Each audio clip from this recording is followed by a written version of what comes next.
Welcome to the Wild Type Podcast. I'm Neptune and Chameleon. I'm Lyssa Lizards. And we're your reptile girlies.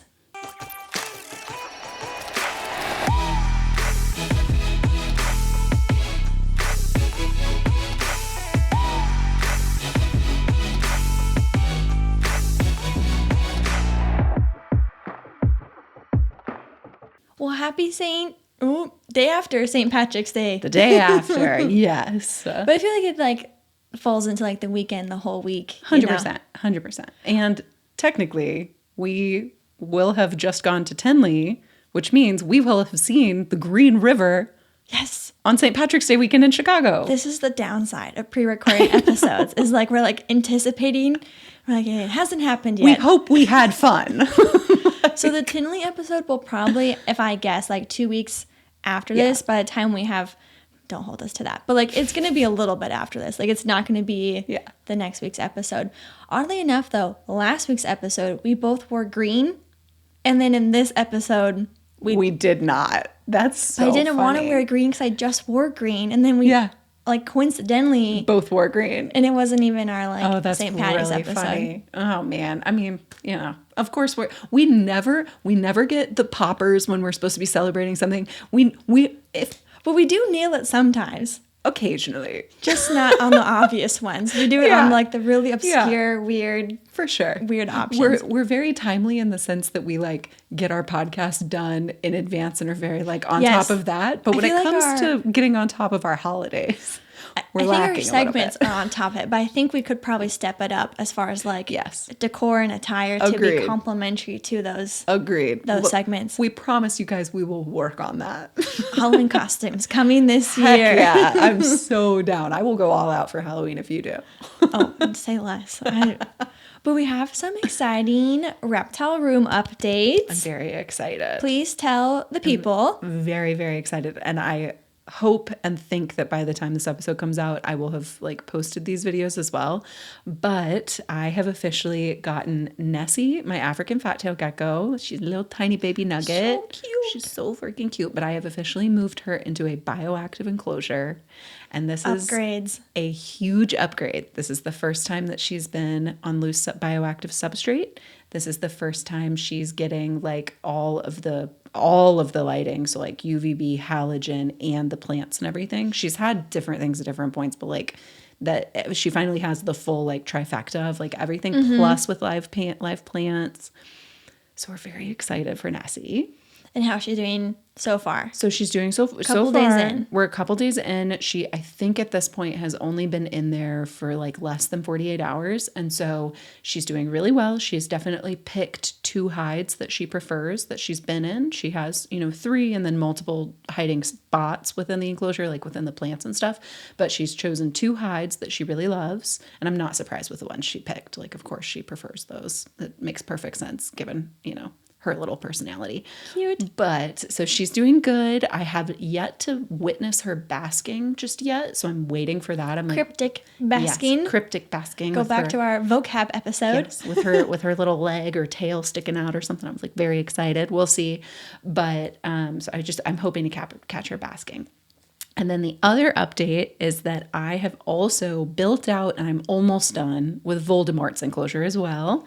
Very, very excited about that. That's going to be a good one because he's going to be all up in. Oh, he's going to be psycho. That enclosure. Yes. You will have no issue knowing what he's up to because he is just out there. If any of my animals has hella personality, it is Voldemort. He is just absolutely, he has all the personality and 1 brain cell.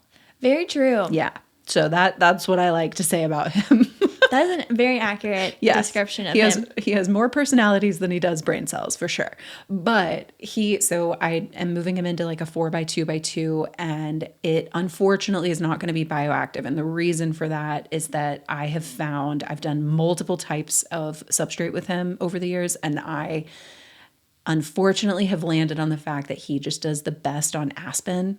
Yeah. It's just the reality. And he loves burrowing. He loves burrowing. They're a big burrowing species. He also loves to climb too. He's definitely not just a burrower, but... Oh, that's a good point, because some species are just burrowers. Yes. Yeah, that's a good call out. So he does both for sure. He does both. He's a huge climber. He has in this new enclosure, he's got tons of sticks and branches and all kinds of things, cork bark, all kinds of junk. And so he's got a lot of opportunity to do everything in there. But I've just learned that unfortunately, bioactive substrate doesn't usually hold his tunnels as well as he needs. So I've just learned with him, I just have to go the naturalistic route, and I'm totally good with that. But I've built his enclosure up. So the last thing I need to do is install the brand new UVB that I just picked up today. And so probably, honestly, I'm probably going to install that tomorrow night, and he'll get in the enclosure this week. So very, very excited. Some more updates. Big updates. It's just like, my follow-up question was, how do you feel? Yeah, and I just like I have a lot of feelings. I just feel really good, and I feel really productive. Do you feel lighter? I feel so much lighter. I feel so much lighter. I feel like I can breathe again. I feel so good. I'm also just like really freaking proud of myself that I've like accomplished so much in just like the last month. Yeah. Really, because frankly, even 3 months ago, I couldn't have gotten one of those things done in a month. And now I got like 3 of these things done in a month. And honestly, you did both those enclosures like within like a week's time. I know. Like once you got all your stuff and everything, you just like whipped them up. Yeah. And so it's impressive. Thank you. And it just feels really good. I feel like I'm making a lot of progress. I'm being really productive. I'm getting more done than I've gotten done in a long time. 2025, baby. It's a good year. The comeback. Let's go. It's a good year for Lyssa's Lizards over here. No, I'm so proud of you. Thanks. Also, if you guys don't know, she has a website now. Oh yeah. Lyssa'sLizards.com. Frankly, I forget that. No, too. I'll plug that for you. Don't you worry. LyssaLizard.com. That is also a big thing, and people underestimate how much work goes into building out a website. That like was an obsession of mine for like 2 weeks. I worked on it every day for at least like a few hours. You have to incremental. It was a lot, but it's done. The coolest part about it too, and you know, any of you guys that are listening would love to probably hear about this, but like I have a shop by species page. And granted, they're linked to all of my Amazon lists. I have like idea lists compiled by species, but now you can go to my website and I've got little pictures of each one of my critters. Cute. And so it's very cute. So check that out. It's got pretty much, you know, it's as much of like an inclusive shopping list as I can make. And so that is all there for you guys. It's fabulous. There is also NeptuneTheChameleon.com. Always true. If you ever want to talk about chameleons, I guess. Just to hype you up too, that is you doing that and creating your website was a big push for me to also create mine. Awesome. So just props to you because you did that first. And I saw you do it and I saw how like helpful and it just creates a lot of like brand consistency and also just like simplicity because as much as I like the link trees and everything, it's just so much more cohesive on the website. And so seeing how amazing yours was made me really like want to push to go do that. Thank you. So. Yeah. And we may have something in the works for the podcast, but we are not going to say more than that. We're not going to jinx ourselves just yet, but TBD. Something's brewing. Yeah, I also just realized if we're going to Tinley soon, our next couple episodes, there will be one where we will likely have Tinley shirts. Yes. And I'm very excited for whatever that's going to. That's so true. Because we always pick up like some sort of merch or shirts or whatever. Always pick up shirts. I'm a big shirt I'll do like a show and tell. Because Tinley, we're not vending, we are attending. Yes. So that puts us like in a different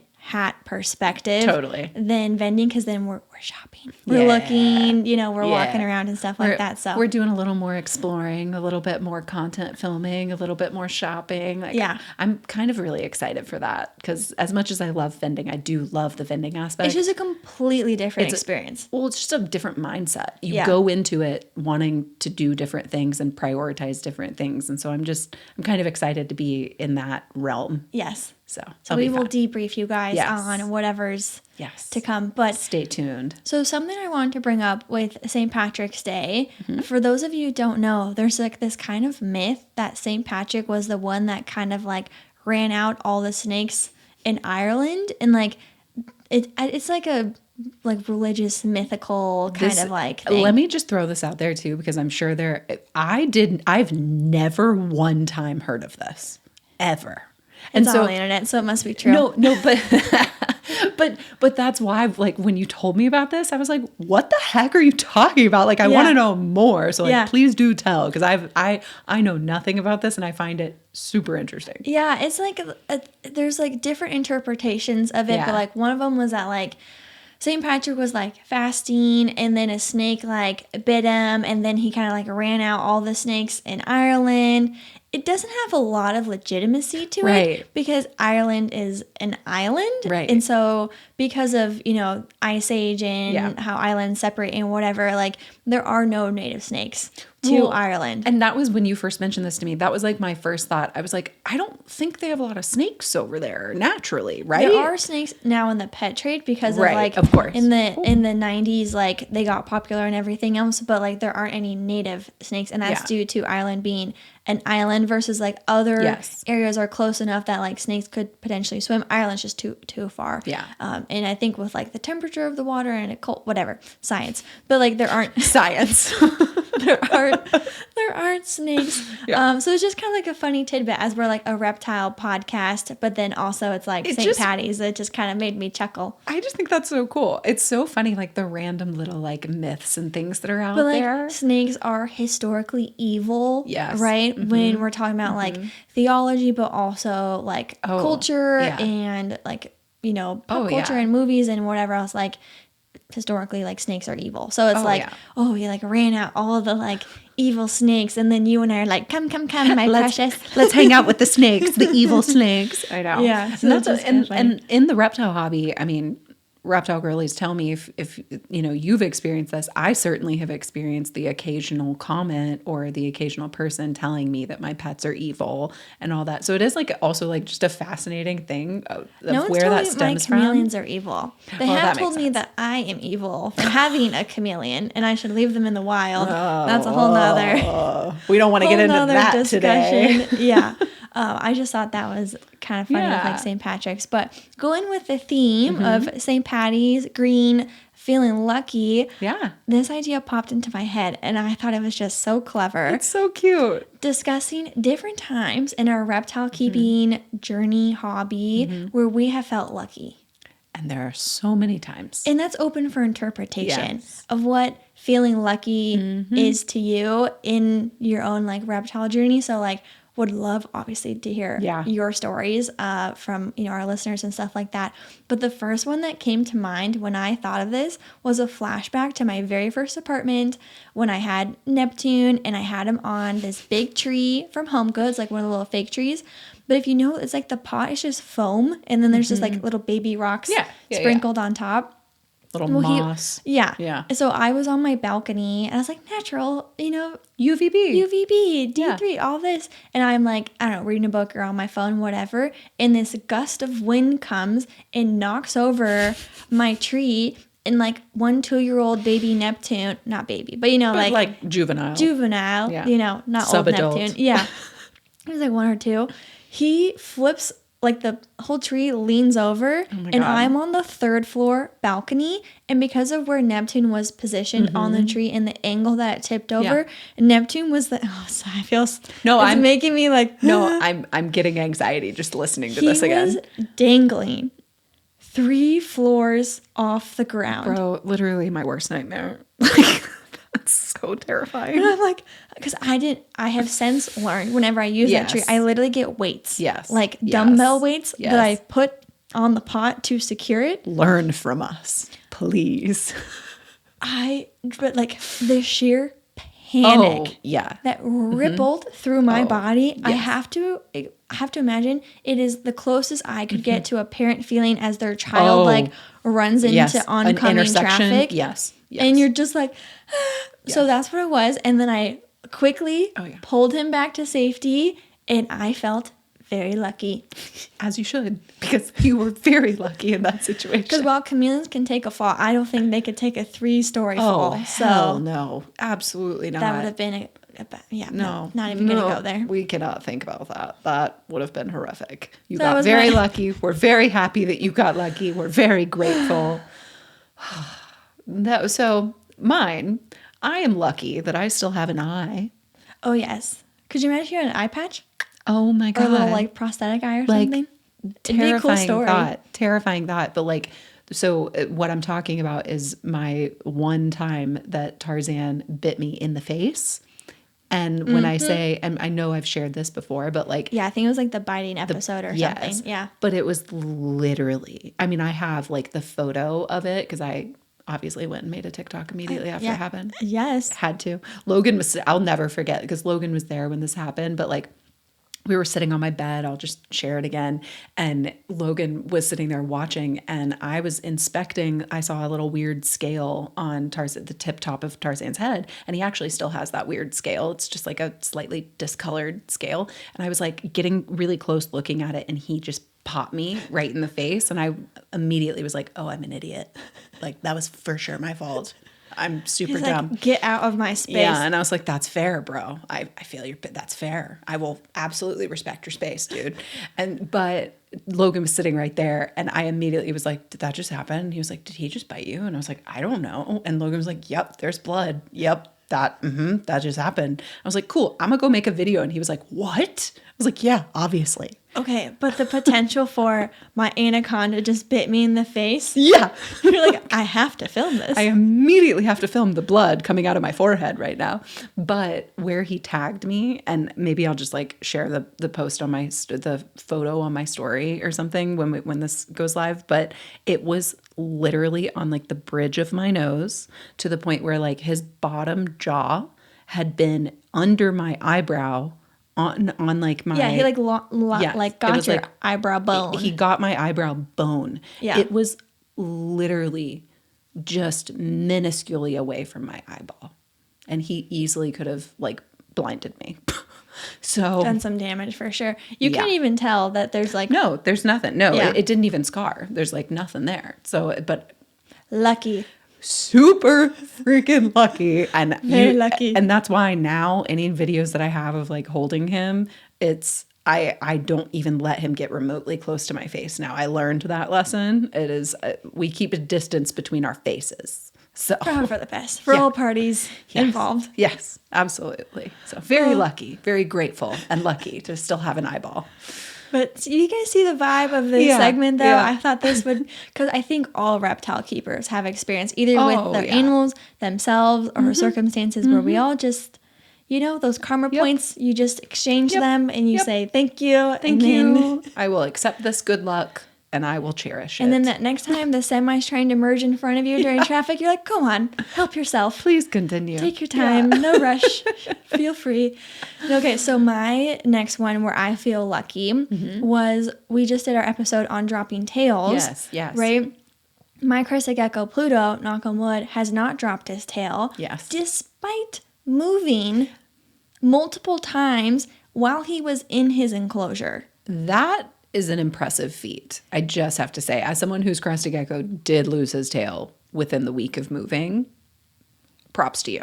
Yeah, and also, this is an add-on. I also moved with his glass enclosure in my car without it like cracking or anything because I was going to have the moving guys do it. This is a funny moving story. I was going to have them do it, and I left Pluto in there because they were just going to keep it upright, right? So I was like, okay, no big deal. And then they're like, ma'am, is there something in here? And I was like, yes. Like, we can't move something. If there's a live animal in there, we can't be responsible. All valid. Like, I don't. It's not a ding against them. I was like, okay, fine. So then I had to take his, like, what is it, 1636 glass skyscraper into, like, my little, like, hatchback car that I have. And, like, fingers crossed that it doesn't crack, which is a very real possibility. It just takes one bump for that to crack. So double lucky in that he hasn't dropped his tail and didn't crack the glass. This was not my next one, but I'm now realizing when I lived in that townhouse, we carried all of my glass enclosure. This is also partially why I'm currently in the process of like eventually switching all of my enclosures to PVC because I refuse to have all glass enclosures anymore because it's just like not worth it. And I haven't even had one break before. But moving out of that townhouse without cracking anything is actually really impressive now that I'm thinking about it. Yeah, I mean, they are sturdy enclosures, right? And they are meant to be like transported and whatever. But still. So yes, that's my lucky. That's a really good one. Which is your next one? My next one is specifically, so we've talked about them before, but I previously had 2 satanic leaf-tailed geckos. Oh, yes. Draco and Drusilla. And those are still 2 of my favorite names that I've ever had.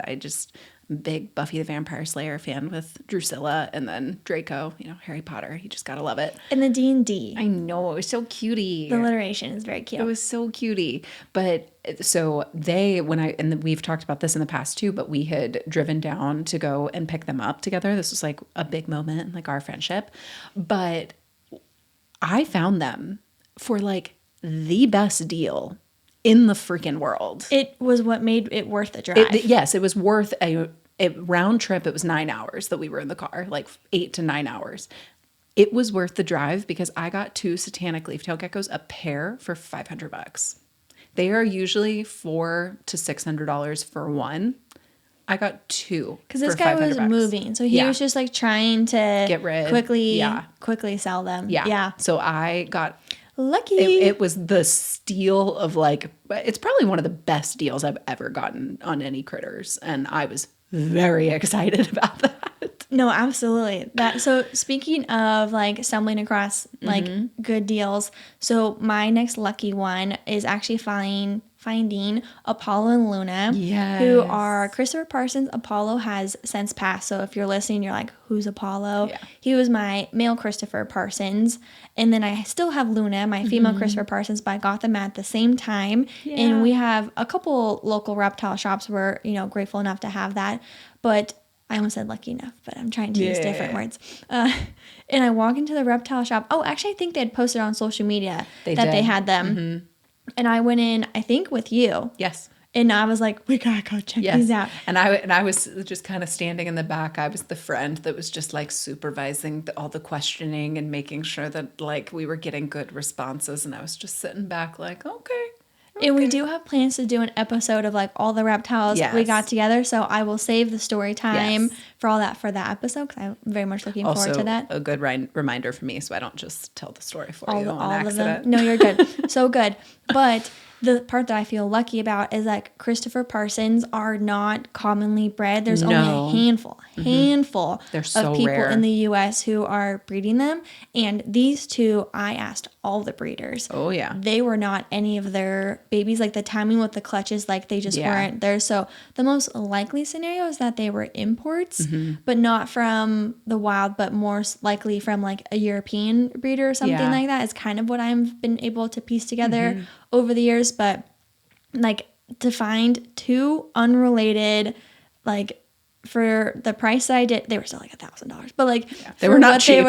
They were not a 9-hour drive deal. No. But I feel very, very lucky to have found them. Absolutely. And that was huge. To this day, I still get the warm and fuzzies of like being able to have taken care of Apollo and still have Luna and like experience all of that. No, and I feel like that also has been a big part of like your reptile keeping journey as well, as getting that species, learning more about that species, getting super ingrained in this very, is rare the right word? Like just very little known species. Yeah, there aren't care sheets. Yeah. There aren't care guides. Yeah. Like this has been nothing but like a few mentors I've been able to contact with who have like worked with them a little bit.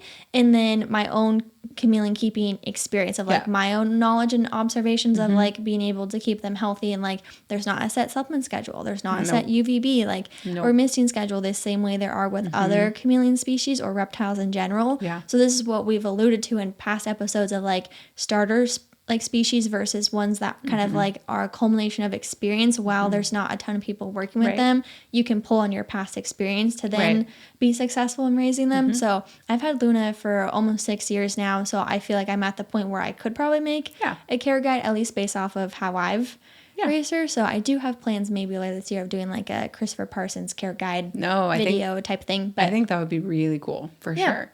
And it's funny you say that, kind of like the experience of different things or whatever, because that's something I feel a little bit with Voldemort, is that like when I first got him, there really were not that many like care sheets, care videos, care guide. There are more of them out now.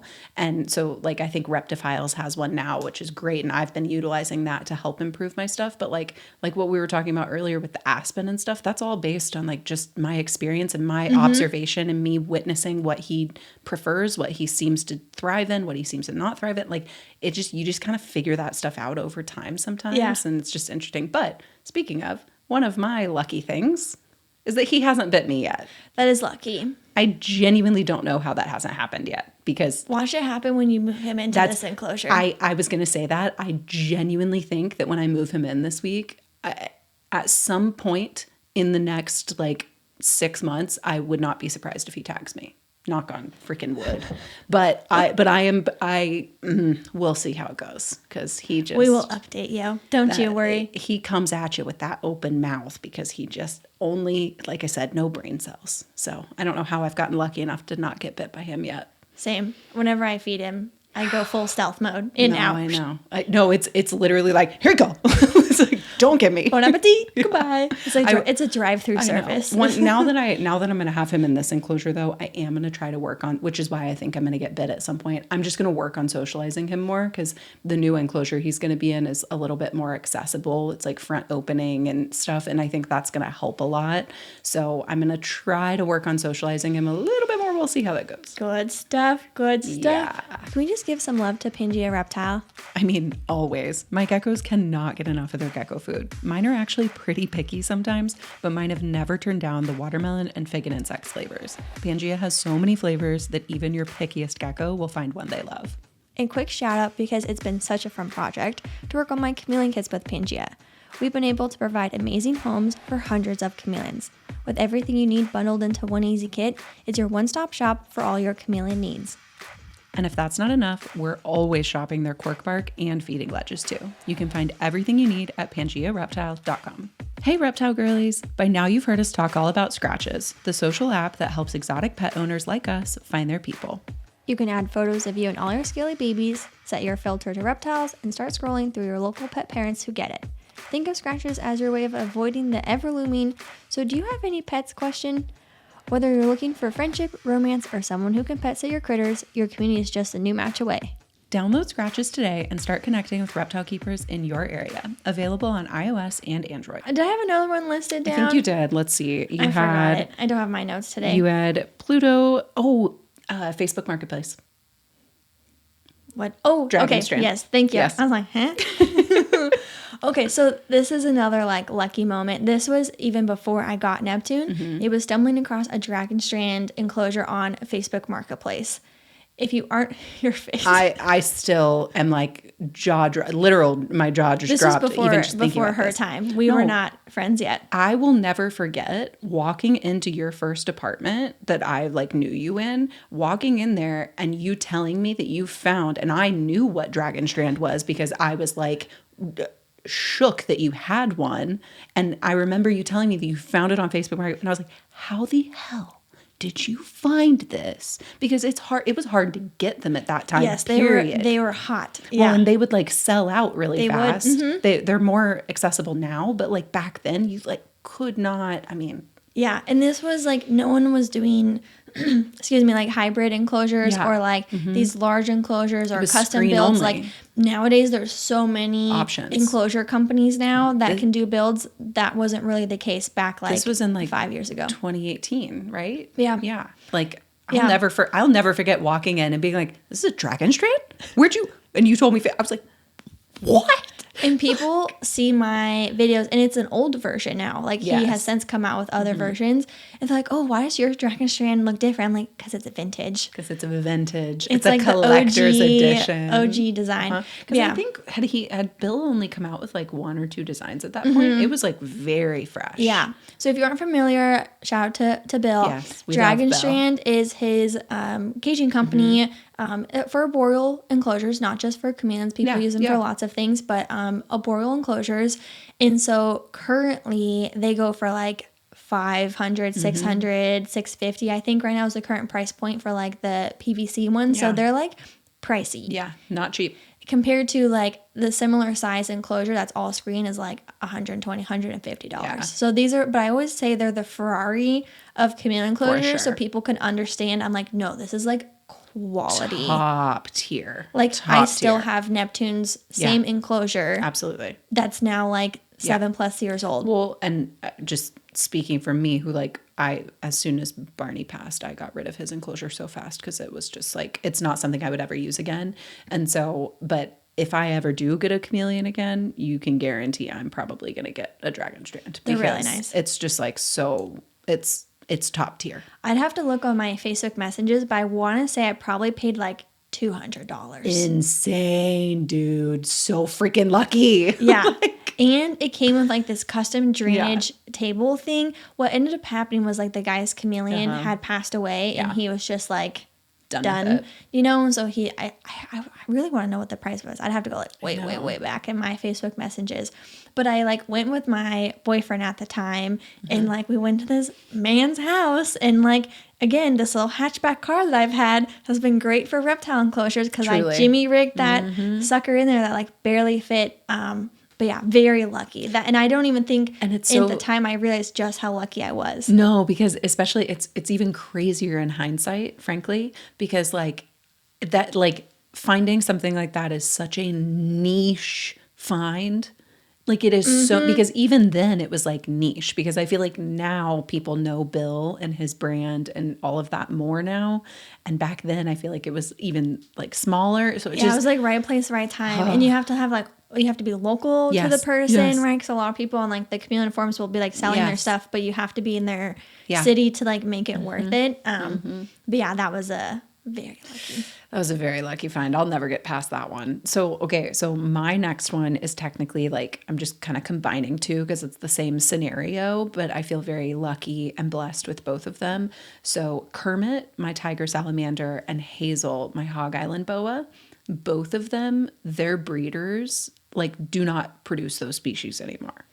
And Kermit's breeder, I don't even know if he's even still breeding anything anymore, really. Oh, okay. Like his website got taken down at one point. I haven't checked in a while, but like kind of just like vanished. And frankly, like I don't know anyone else who has a captive bred tiger salamander anymore. Oh, and maybe that's why they stopped. If they're like, they're really hard. If they don't have like the bloodline to kind of like keep going. I don't know. I don't know. And so like I feel so lucky because Kermit in particular, so she's a tiger salamander, but she is specifically a yellow barred tiger salamander. Most of the wild tiger salamanders that you will see are much more of like a greenish brown and black. Kermit is bright freaking yellow. She looks like a yellow and black zebra. Yeah, 100%. 100%. And I'm so obsessed with her. And or like just tiger. And hence the name. Whatever. You know? Yeah, you get it. You get it. Yellow like, tiger. Wait a second. you get it. Same thing. But literally, like, I feel so freaking lucky to have her. And I don't know. And when I got her, I had reached out to her breeder because if any of you guys know Reptilian Garden, so she had Trisha. Yeah. So she has, I actually don't know if she still has Ponyo or not, but she has a tiger salamander that is from the same breeder and so I had reached out to her. She had told me about her breeder. I reached out to him and I got Kermit, and I didn't get Kermit young. I got Kermit when she was about, I think like a year and a half old. And so he told me, he had reached out to me and been like, hey, yeah, like I have one, but it's a little bit older. It's a female, this and that, like gave me all the info. And I was like, yeah, like I'll take her. Like, you know, so anyway, but I don't even think they have them anymore. Wow. And so I just feel really, really lucky to have her. And then same goes with Hazel. She's a purebred Hog Island boa. And the breeder that I got her through, like very much like has traced her lineage back. And I know that it's like a pure Hog Island boa. And I can just tell from the way that she looks as well. And Hog Island boas, for anybody who doesn't know, have been and were interbred a lot with regular BCI, boa constrictor imperators. So there are a lot of hybrids out there, and there's not a whole lot of pure Hog Island boas. Yep.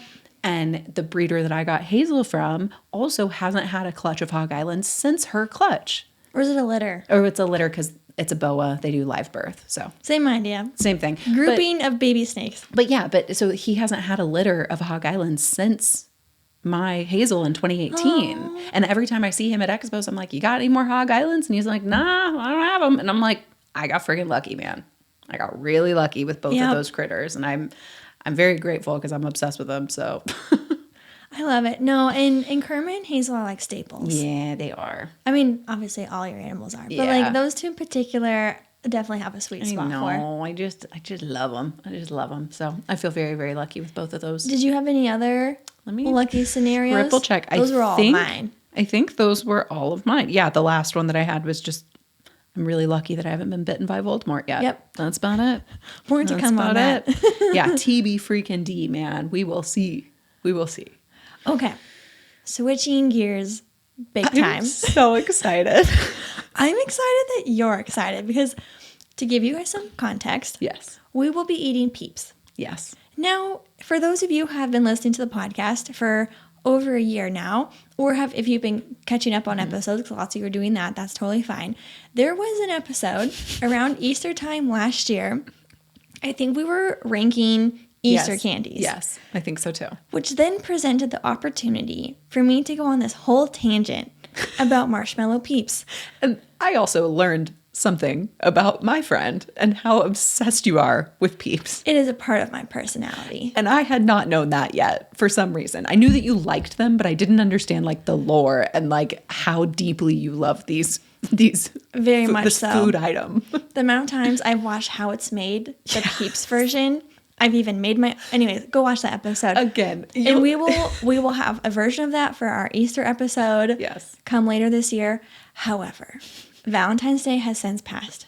It's now your prime time. We are in Halloween, gone. Valentine's, gone. We are now in peak Easter candy season. It's Peeps season, it's my friends. Peeps season, baby. And I'm so excited.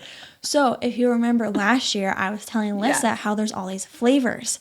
And I was shell-shocked because I didn't know that they existed. I thought that Peeps were simply marshmallows, and I knew that there were different colors, but I didn't know that there were different flavors. Now, this has been within the last couple of years. It's not like when we were kids there were flavors. Which, hence why I didn't know. But it's definitely been like 5+ years of flavors. So, every year they come out with their like staple flavors. But then there'll be like a couple new ones. So I wanted to ease you in to some new flavors. One I've had before, but I have a feeling you might like it. And then the other two are new flavors for me. I think one came out last year, I just didn't eat it. And then one is a new flavor this year. I'm so excited. Okay, so the options we have are churros, Dr. Pepper, and then Rice Krispie treats.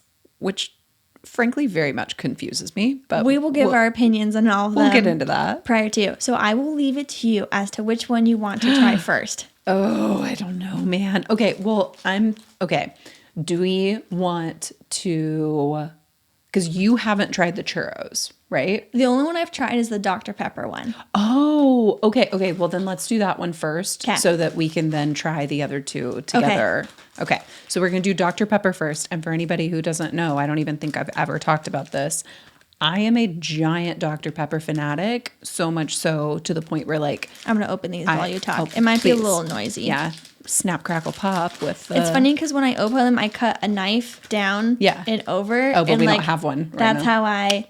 strategically open my Peeps nicely. So this is not going to... We don't have this If I look like I don't know what I'm doing, I promise you I do. This is just not the way that This is not her preferred method. I ate a box of Peeps earlier today. Of course you did. The yellow bunnies. Of course you did. So I love Dr. Pepper. I can't even keep it in the house because I have to like restrict myself because I will smell it. It literally smells just like Dr. Pepper. Oh my God, wait. I'm not going to lie. I had low hopes in the fact that like I didn't think that it was going to taste like Dr. Pepper. Weekend. So she's... Oh my God, it smells just like Dr. Pepper. But you only do OG Dr. Pepper. Yes. Like you don't mess with... I've never seen you order Diet Dr. Pepper. No, I don't like diet sodas in general. The aftertaste of diet drinks grosses me out, so I can't handle it. Look how cute these are. But I really do like cherry vanilla Dr. Pepper. Oh, that's the I do only love cherry sodas. I like cherry cola, cherry Coke, and I like cherry vanilla Dr. Pepper, but I don't like cherry Dr. Pepper. Just it has to be cherry vanilla. Got it. And this is because my first job in my entire lifetime was a car hop at Sonic Drive-In. And so we made cherry vanilla Dr. Peppers all the time. Delish. Yes. Okay. Let's do it. Cheers. I'm so excited. It totally does have like a faint Dr. Pepper like taste. I'm actually really impressed that they did that so well. That's really good. I love them. No, it's really good. Oh, wow. I'm shocked. And I'm so sorry. You do know this, but I don't love Peeps. I love this. So let's do this. What would you rank 1 through 10 a basic normal Peep as like our like baseline? Like 1 through 10? Yeah. Normal Peeps, I mean, frankly, I'd give it like a 2 or 3. Okay. Just so people know like where we're starting. Yeah, no. I would say like normal, basic, like the pink bunnies and the like yellow like Peeps, like the yellow chicks. I would say I would put those at like a 2 or a 3. Okay. This, 8. Oh. This is totally different than your normal I will leave Peeps. these here then. You can eat these. No, later. I actually like really, like I would eat more of these and I don't usually have more than 1 Peep. Okay. So this is fabulous. I will say from a Peep connoisseur myself, I love day-old Peeps. So if I leave them out, so like they're open now, right? And if I leave them out and then I eat them in a day, then they get this like just this little like, I don't want to say crunch, but here they're like extra squishy. They firm up just a smidgen. Just enough, yeah. And so I really like day-old Peeps. So I'll have to try those tomorrow. Oh, I'm so excited. I'll swap those with you. Okay, so the other two we have. I'm actually like still shook at how much I like those because I was not expecting to love them. These other two don't flop. I think the cinnamon churros are going to be really good. Do you want to do those next then, or do you want to do? Okay, let's discuss this because all right. So just so anybody knows, this is Rice Krispie treats branded. This is Kellogg's branded. Guys, Rice Krispie treats are just Rice Krispies covered in marshmallows. So what is the flavor difference? Is it crunchy? I think these are going to be sweeter. Like, I think they're going to be sweeter Peeps. Okay, I could see that. Because I don't know what else you would really change. Although I don't think Rice Krispie treats themselves are like sweet. No. But to your point of like, they're sweet, how are you going to make like... them different? Or do they do different like... No, the sugar coating looks the same.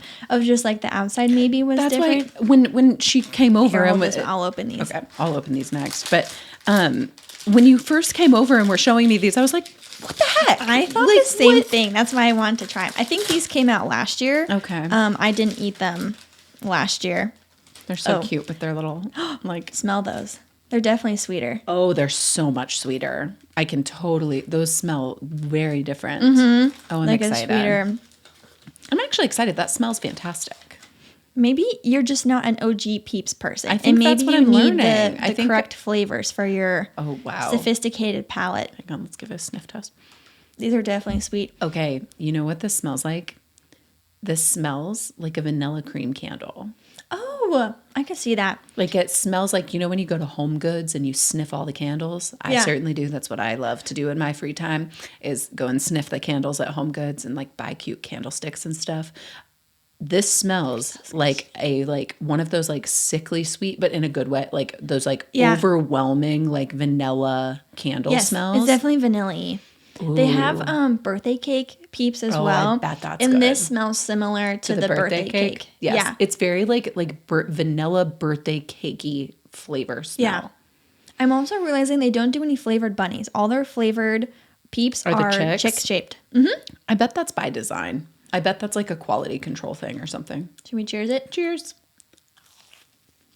The crunch. Oh yeah, that's definitely sweeter, I think. But it's subtle. It doesn't scream Rice Krispie though. No, it doesn't. It's like a vanilla. Frankly, like as a former corporate marketing girly, I wonder what the strategic thought was behind this partnership between Rice Krispie treats and Peeps. You know what I mean? I'm like, what benefit do they have? I think there is a Peeps cereal. Yes. I love cereal. I can't wait to do a cereal like blind ranking at some point because I really do love cereal. And so I tried the Peeps cereal for obvious reasons, but I don't think it was Kellogg's that made the cereal. I think it was Post.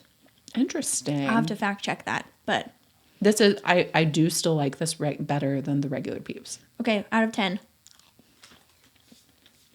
I'll give it a 6. I would give it about 6. Yeah. Mm-hmm. 5 or 6. It's in there. It definitely has like a more prominent marshmallow flavor.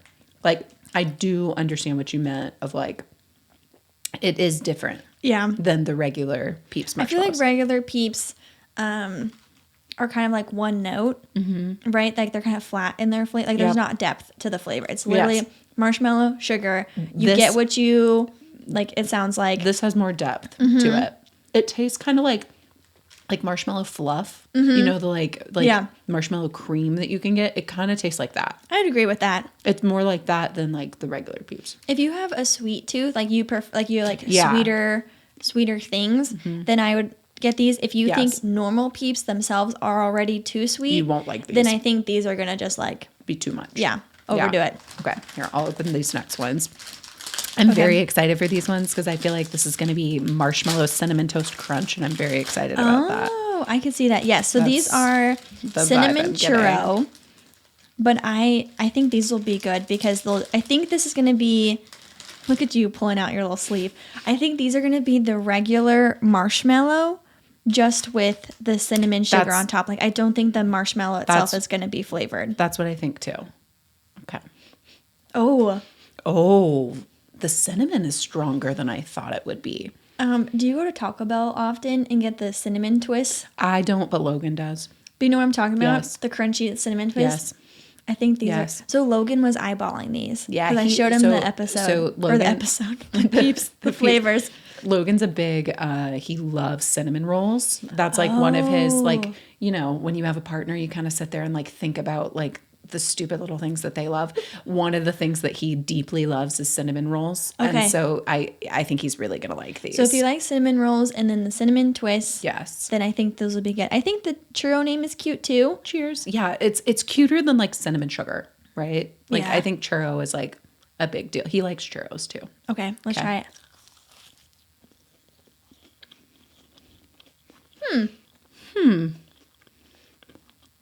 Don't like it nearly as much as I thought I would.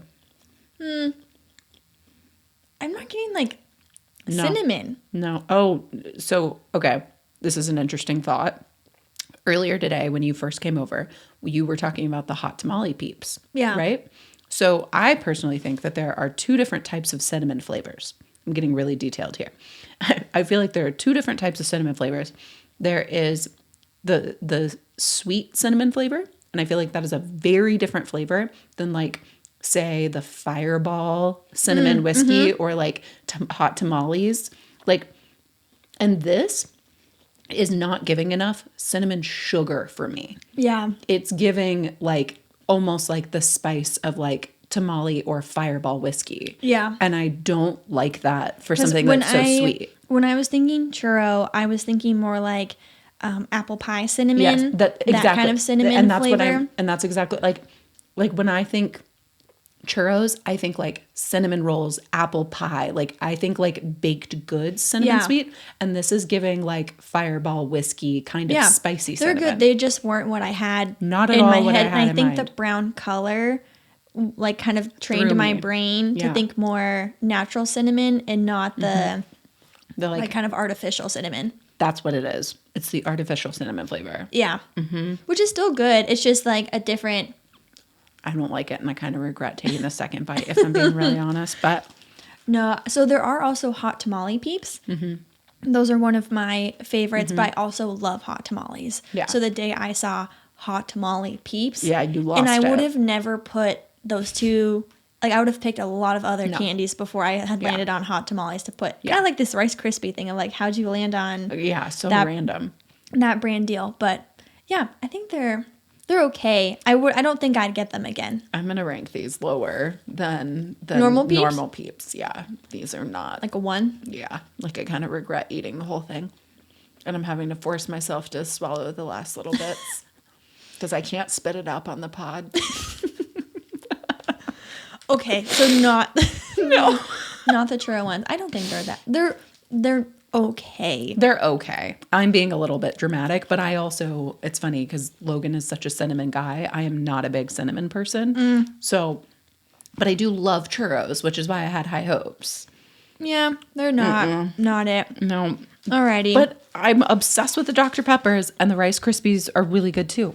So, big fan.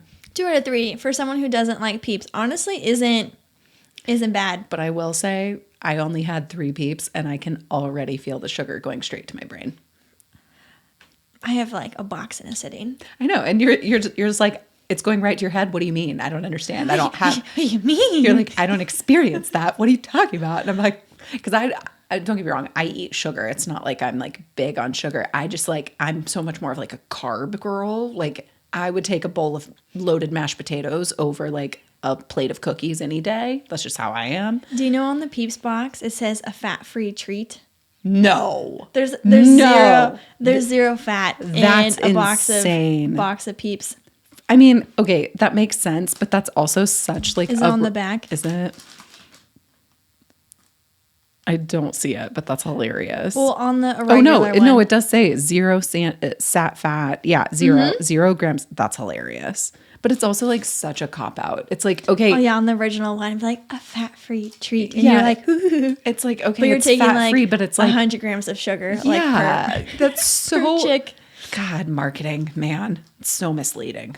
Well, that was kind of fun. No, it was really fun. And I now like Dr. Pepper Peeps. I had a feeling about this. Yeah. But because I had those previously, so I knew what I was getting into. I literally bought 2 boxes, one for me to eat and then one for the pod. And you know that I love Dr. Pepper. That's why. But I could see it going the other way because you are such a Dr. Pepper fan of like, if it didn't nail it, then you like wouldn't want it. Well, and what I liked about it is that they nailed it in a way that it's not an overpowering flavor. It's a subtle hint. Because it's still, I don't think we touched on this. It's normal marshmallow. Yes. It's the regular Peeps marshmallow with a Dr. Pepper coating. Dr. Pepper coating. Yeah. Whereas the Rice Krispie one, the marshmallow itself is flavored. And I could tell the difference in that, which I thought was really interesting. But man. Let us know if you want us to try other Peeps flavors. Because there are hot tamale. There's the sour watermelon. There is the birthday cake one. I'd be down to try that one too. That one's not my favorite. There's also chocolate dipped Peeps, but that to me is in a separate category because that's not just like flavors. That's very different. There's also mystery flavored Peeps. That would be fun. That would be fun. And whatever else they come out with this year. We're still very early on in the season by the time we're filming this episode. This is true. Well, I'm going to leave these out and have my day old Peeps tomorrow. You let me know what you think of the day old. But I will let you know. That'll wrap up this episode. Yeah. Thank you guys for tuning in. I hope this was kind of fun, kind of different. Let us know if you're Team Peeps, if you've tried any of these flavors. I do feel bad for people who are outside the U.S. because they're always like, we can't get Sorry, Peeps. Guys. Sorry. Maybe find them on eBay or something. I don't know. But thank you guys so much for watching. As always, you can follow the podcast on all the socials at The Wild Type Podcast. We've got merch, early access, all those fun things. Always linked in the description box. You can follow me on all the socials at Neptune the Chameleon. And me, Lyssa Lizards, everywhere. Otherwise, thank you so much for tuning into this episode, and we'll see you in the next one. Bye, girlies.